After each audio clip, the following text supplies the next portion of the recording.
السلام عليكم ورحمة الله وبركاته. اخواني الاعزاء اصحاب هاي البصمات، وكل من يقول تركك اللجنة ترك الفرصة لهم. عندما وصل الحد لا يقبلون بما أقدمه، وهناك من هم لا يعملون للعراق اضطروا يودوني بتحقيق إلى مجلس الوزراء، ولولا قدرتي على المناورة والإجابة لكان هسه أنا في السجن. إخواني الأعزاء، أنتم تعرفون رائد جوحي، وتعرفون جماعته وزبانيته أريد أقولها، وتعرفون لما تجي شكوى من الكويت عن طريق سفارتنا في الكويت ويتبناها محمد الحاج حمود ويقول لي بنفسه رح تحيلك للقضاء وانت والقضاء تفاهم، ويدزون المكتب رئيس الوزراء. انا اقولها بالاسماء واروح هناك ويحققون وياي. وارجوكم اعرفوا سبب المشكلة شنو. اكتبوا على جوجل قناة ANB مع مهدي جاسم بكل جرأة، لقاء اللواء الدكتور جمال الحلبوسي يوم 27/5/2022. اطلعوا عليه. هذا ودوني لمجلس الوزراء وللدائرة القانونية، وعلى غراره فتح تحقيق. ولولا إمكانيتي للرد ومعرفتي بالحقائق والدفاع عن نفسي، لأن ما يصير يجيبون واحد محامي، وإذا جابوا محامي راح يوديني للتهلكة ومع الابتزاز. وصدر أمر بعد لا أعلق ولا أجاوب ولا أنطي رأيي. يلا أنا أطلبها من عندكم، إذا أنا ما مسموح لي حتى باللجنة أنطي رأيي على شنو باقي.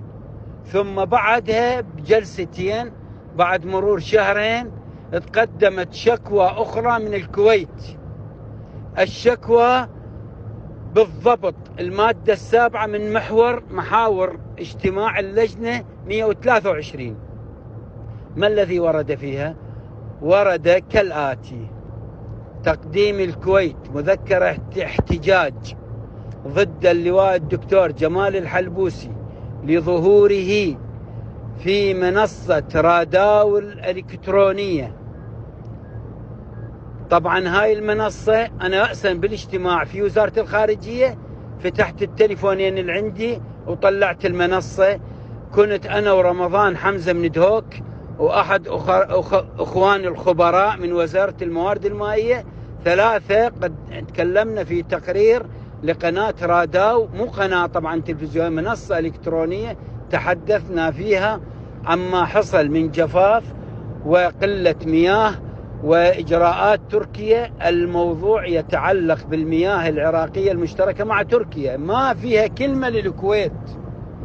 والمنصة الثانية بعد أسبوع من ذيك تحدثنا عن إجراءات إيران، وأيضا ما فيها ولا كلمة للكويت. نتحدث عن مشكلة مياهنا مع الدول المجاورة وحصتنا وما نعانيه. فعرضتها للجنة، قلت لهم هاي المنصة قدامكم، قروا لي إياها ما أطلع، شوفوها. واحرجتهم، وإذا بالسيد محمد الحاج حمود بصوت عالي يقول لي إحنا أخذنا تعهد عليك بعد ما تتكلم ولا إلك حق بعد حتى الرد. ليش أحرجتنا ويا الكويت؟ هاي الحقيقة. أما رأيي الفني فبعد لا يعتمد. هل أبقى باللجنة وأمشي باتجاه أغلق المجالات البحرية؟ هل أبقى باللجنة وأسمعهم وأنا إياهم ملاطخ على حق بلدي ويقولوا لي لا ما يأخذون بي؟ من هم اللجنة؟ هم اللجنة ممثلي أحزاب جايبيهم بالوزارات. أبعد واحد عنده خدمة ما يتجاوز تقريبا 6 سنوات 7. عدا هناك شخصيات أخرى مرموقة تراعي حق بلدنا. ولكن الجانب الفني مهم جدا. الموضوع يا أخوان جانب فني، وأغمط حقنا وما يقبلون. يريد يمشون المرسوم الأمير الكويتي، يريدون يسعون في غلق المجالات علينا. فأنا كل من يعتب على اللواء الدكتور جمال الحلبوسي لترك اللجنة لأن وصلت إلى حد السجن، ومن يناصرني؟ يقولوا لي يلا من يناصرني إذا هي نفس الوزارات وأنا متقاعد طبعا، مو موظف ودولة تدعمني. ما عندي خلينا نقول ظهر يوقف وياي، لا بالعكس. التليفونات جتني، والتليفونات اللي حذرتني وصل إلى حد 3 وزراء طالعين من الخدمة وموجودين في العراق أبلغوني بأنك أنت وصلت إلى حد لهنا وبس. فيا أخوان، أنا ما تركت اللجنة على مود سواد عيونهم، ولكن وصلت إلى حد ما عندي بعد قرار أقدر أحقق به شيء البلدي، وراح أبقى شاه الزور والتهديد فوق راسي، وممنوع أن أصرح أو أبدي موقف فني. فشنو اللي يخليني أبقى؟ هل أبقى أصم أبكم؟ لا.